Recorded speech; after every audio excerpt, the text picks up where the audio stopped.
Hello welcome to all of you on this YouTube channel. तो आज के इस वीडियो में हम स्टार्ट करने वाले हैं एक नया सब्जेक्ट जिसका नाम है mental health and psychiatric nursing.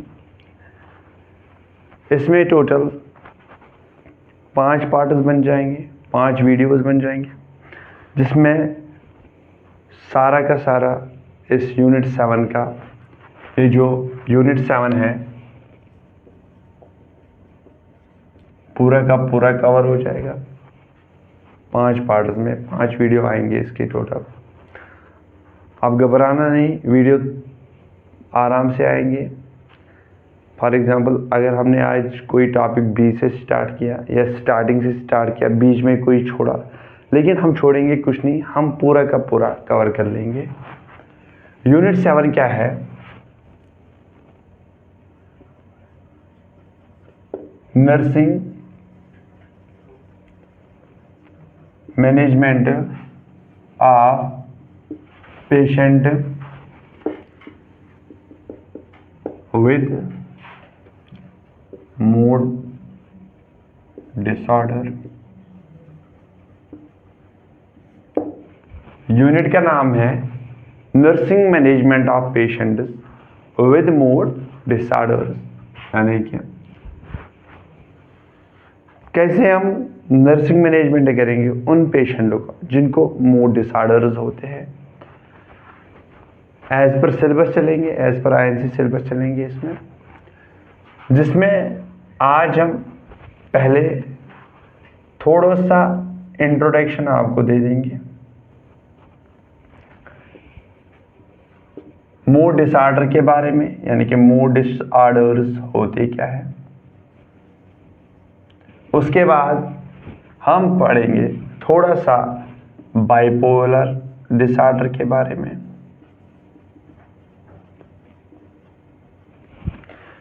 Bipolar के डिसऑर्डर के बाद हम पढ़ेंगे एपिडेमियोलॉजी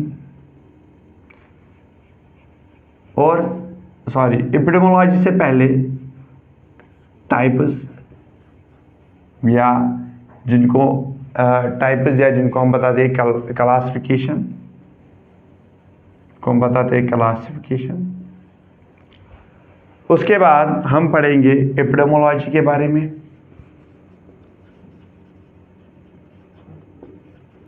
एपिडेमियोलॉजी के बारे में देन उसके बाद हम पढ़ेंगे मैनिक एपिसोड्स के बारे में।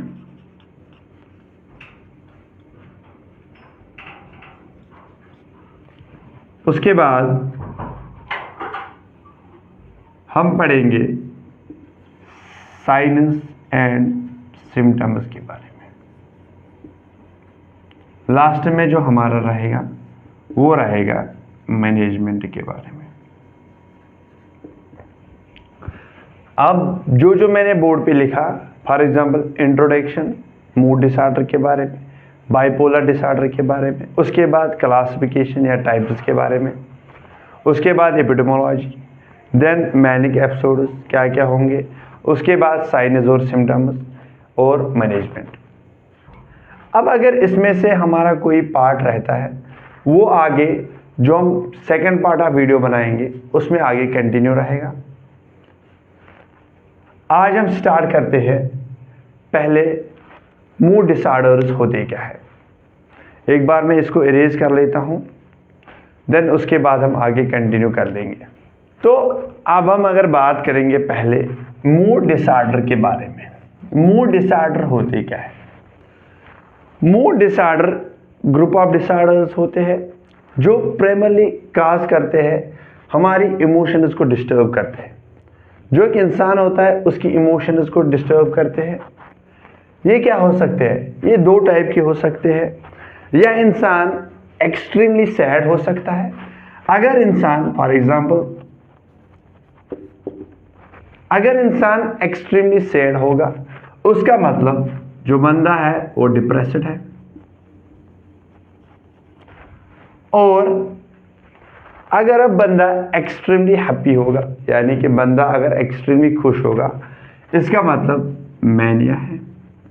आगे हम डिस्कस कर लेंगे कि मतलब इनके बारे में आराम से। पहले आपको याद क्या रखना है, मूड डिसऑर्डर्स वो डिसऑर्डर्स होते हैं, वो ग्रुप ऑफ डिसऑर्डर्स होते हैं जो एक इंसान को उसके इमोशंस को डिस्टर्ब करते हैं। ये दो टाइप के हो सकते हैं, या इंसान अगर ज़्यादा खुश होगा उसका मतलब मैनिया है, अगर ज़्यादा सैड होगा उसका मतलब बंदा क्या है, डिस्टर्ब है। ये था हमारे मूड डिसऑर्डर के बारे में। अब हम आगे कंटिन्यू करते हैं। जो मैंने आपको बताया मूड डिसऑर्डर्स के बाद हम पढ़ेंगे what are bipolar disorders. What are bipolar disorders. अब हम देखेंगे व्हाट आर बाइपोलर डिसऑर्डर्स। देखो नाम से ही पता चल जाता है बाइपोलर। बाइपोलर मतलब जिसमें दो पोल्स होंगे, जिसमें दो पोल्स होंगे, यानी कि दो पोल्स की मैं बात कर रहा हूं, जिसमें दो पोल्स होंगे या दो एक्सट्रीम्स होंगी। ये दो पोल्स या दो एक्सट्रीम्स क्या होंगे, या तो बंदा डिप्रेशन में होगा या बंदा मैनिया में होगा। डिप्रेशन का मतलब या इसका मतलब बंदा सैड होगा, उसका जो चेहरा वो सैड हमें दिखेगा। और मैनिया मतलब बंदा खुश होगा, यानी कि उसका मूड क्या होगा, हाई मूड होगा, और इसमें डिप्रेशन में उसका लो मूड होगा। एक डायग्राम से मैं आपको अच्छे से समझाऊंगा, एक साइकिल में यहां पे बनाऊंगा बाइपोलर डिसऑर्डर का। ये मान के चलो मैंने आपको बताया दो चीजें होती है, एक डिप्रेशन और दूसरा मैनिया। इन दो के बीच में, इस साइकिल के बीच में कभी कभी पीरियड्स ऑफ नॉर्मलसी भी होंगे। वो पीरियड्स ऑफ नॉर्मलसी क्या होंगे, फॉर एग्जांपल एक डायग्राम से मैं आपको समझाऊंगा। ये मेरे पास एक डायग्राम है, ये वाला जो पॉइंट मैं बताऊंगा इसका मतलब मैनिया। ये जो दूसरा पोल है, पोल एक है, मैंने दो पोल्स आपको बताए, एक को मैं बताऊंगा mania, second one that is a depression. अब जो मैनिया है, मैनिया मतलब हाई मूड, और डिप्रेशन का मतलब लो मूड। मैनिया का मतलब हाई मूड, डिप्रेशन का मतलब लो मूड। अब इन दो के बीच में मूड स्विंग्स होंगे, इन दो के बीच में मूड स्विंग्स होंगे। अब जो इन दो के बीच में मूड स्विंग्स हो रहे हैं उसी को बताते हैं हम पीरियड्स ऑफ नॉर्मलसी, यानी कि उसी को हम बताएंगे पीरियड्स ऑफ नॉर्मलसी। अब जो ये साइकिल है मैनिया और डिप्रेशन का, ये साइकिल जो है मैनिया और डिप्रेशन का। अब जो ये साइकिल है मैनिया और डिप्रेशन के बीच में, इसमें मूड स्विंग्स होते हैं। अब जो ये मूड स्विंग्स हो रहे हैं बिटवीन मैनिया एंड डिप्रेशन, इसी पीरियड को हम बताते हैं पीरियड ऑफ नॉर्मलसी। ये जो मैनिया है, अब अगर मैनिया है यानी कि इसको हम दूसरा नाम बताते हैं euphoria, euphoria to profound depression, to profound depression. या इसमें क्या हो सकता है, बंदा डिल्यूशन या हेलोजिनेशन में भी हो सकता है इसमें। ये था बाइपोलर डिसऑर्डर के बारे में। क्या क्या मैंने बाइपोलर में बताया, मैंने बताया बाइपोलर में एक दो पोल्स होते हैं, एक मैनिया और डिप्रेशन। इन दो पोल्स के बीच में मूड स्विंग्स होते हैं, उनको बताते हैं पीरियड्स ऑफ नॉर्मलसी। इसमें मैनिया टू प्रोफाउंड डिप्रेशन भी हो सकता है या डिल्यूजन टू हेलोजिनेशन भी इसमें प्रेजेंट हो सकता है। अब हम एपिडेमोलॉजी की बात करेंगे, यानी कि प्रेवलेंस की या ऑकरेंस की बात करेंगे, कहाँ कहाँ ये पाए, मतलब सबसे ज़्यादा किन में ये पाए जाते हैं। अब अगर एपिडेमोलॉजी की बात करेंगे, यानी कि ऑकरेंस की बात करेंगे या प्रेवलेंस की बात करेंगे।